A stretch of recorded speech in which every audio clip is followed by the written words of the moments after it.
TDP Janasena రెండో లిస్ట్లో ట్విస్టులుంటాయా? బాబు పవన్ భేటీ సారాంశం ఏంటి? పార్టీలో ఎప్పటి నుంచో ఉండి కూడా టికెట్ డౌట్ ఉన్న వారి సిచ్యువేషన్ ఏంటి? వాళ్ళను బాబు ఎలా బుజ్జగిస్తారు? ఈ పరిణామాలకు సంబంధించి పూర్తి డీటెయిల్స్ మా ప్రతినిధి పిఎంఆర్ చంద్రశేఖర్ అందిస్తారు.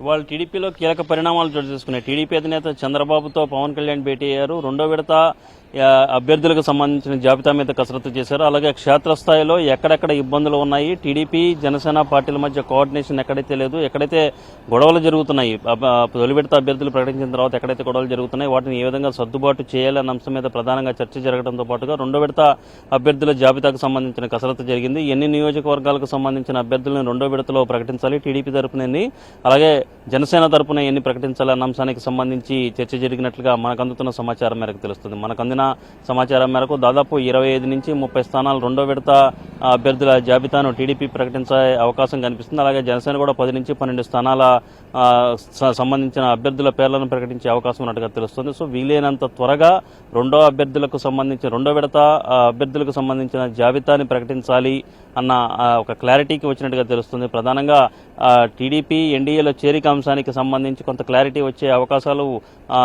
త్వరలో వచ్చే అవకాశాలు కనిపిస్తున్నాయి. సో ఈ నేపథ్యంలో వీలైనంత త్వరగానే రెండో విడత అభ్యర్థుల జాబితాను ప్రకటించాలని డిసైడ్ అయినట్టుగా చంద్రబాబు పవన్ కళ్యాణ్ డిసైడ్ అయినట్టుగా తెలుస్తుంది. సో ఈ క్రమంలో ఢిల్లీలో జరుగుతున్న పరిణామాల మీద, అలాగే టీడీపీ ఎన్డీఏలో చేరిక వ్యవహారానికి సంబంధించి కూడా కొంత చర్చ జరిగినట్లుగా మనకు అందుతున్న సమాచారం మేరకు తెలుస్తుంది. ఇప్పటికే ఢిల్లీకి పురంధేశ్వరి, రాష్ట్ర బీజేపీ చీఫ్ పురంధేశ్వరి ఢిల్లీకి వెళ్లారు. సో ఈ నేపథ్యంలో పొత్తులకు సంబంధించిన క్లారిటీ వచ్చే అవకాశాలు ఉన్నట్లుగా పార్టీ వర్గాలు కూడా, అటు తెలుగుదేశం పార్టీ ఇటు జనసేన రెండు పార్టీలకు సంబంధించిన వర్గాలు నేతలు అభిప్రాయం వ్యక్తం చేస్తున్నట్టుగా మనకు అందుతున్న సమాచారం మేరకు తెలుస్తుంది. ఇక మరొక కొన్ని కీలకమైన సంఘటనలు కూడా తెలుగుదేశం పార్టీలో చోటు చేసుకున్నాయి. ప్రధానంగా తెలుగుదేశం పార్టీ అధినేత చంద్రబాబు నాయుడిని కలవడానికి రెండో విడతకు సంబంధించి, అంటే తొలి విడతలో ఎవరి పేర్లు అయితే లేవో వాళ్ళల్లో కొంతమంది సీనియర్లు కూడా ఉన్నారు. సో వాళ్ళందరూ కూడా ఇవాళ చంద్రబాబు నివాసానికి క్యూ కట్టిన పరిస్థితి కనిపిస్తుంది. కళా వెంకట్రావు, సోమిరెడ్డి, అలాగే బండారు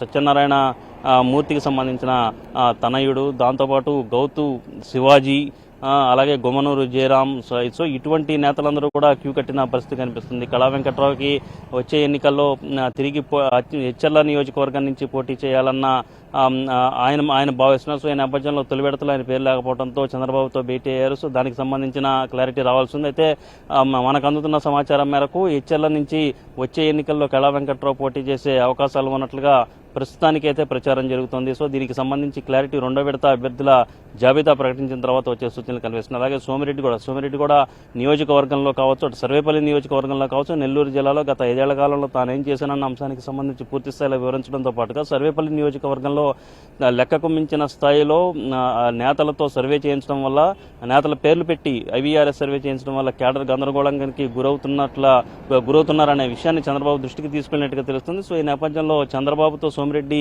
భేటీ అయిన తర్వాత ఆయన సంతృప్తిగానే బయటకు వచ్చినట్టుగా తెలుస్తుంది. అలాగే పెందుర్తి నియోజకవర్గం నుంచి టికెట్ ఆశిస్తున్న బండారు సత్యనారాయణమూర్తి కూడా టికెట్ ఆశిస్తున్నారు. అయితే ఆయనకి ఇప్పటివరకు జనసేన సీట్ల వ్యవహారంతో క్లారిటీ లేకపోవడంతో సో ఆయన టికెట్ కూడా ఇప్పటికీ ఖరారు కాలేదు. ఈ క్రమంలో ఆయన తనయుడు బండారు అప్పలనాయుడు ఎవరైతే ఉన్నారో ఆయన చంద్రబాబు నివాసానికి రామ్మోహన్ నాయుడు వెంట వచ్చిన పరిస్థితి. సో ఈ అంశానికి సంబంధించి కూడా చంద్రబాబు వద్ద క్లారిటీ తీసుకునే ప్రయత్నం సదరు నేతలు చేసినట్టుగా తెలుస్తోంది. ఒకవేళ పెందుర్తి నియోజకవర్గం కనుక ఇవ్వలేని పక్షంలో వేరే నియోజకవర్గం ఆప్షన్ మాడుగు లేదన్న ఇస్తారా అన్న చర్చ కూడా ఇప్పుడు ప్రస్తుతం టీడీపీ వర్గాల్లో జరుగుతున్న పరిస్థితి కనిపిస్తుంది. సో ఈ విధంగా గుమ్మనూరు జయరాం కూడా గుంతకల్ నియోజకవర్గం నుంచి పోటీ చేసే అవకాశం ఉన్నట్టుగా తెలుస్తుంది. నిన్న స్వయంగా తనంతట తానే గుంతకల్ నుంచి తాను పోటీ చేస్తాను అని చంద్రబాబు నాయుడు కూడా ఇదే విషయాన్ని చెప్పిన పరిస్థితి కనిపించిన నేపథ్యంలో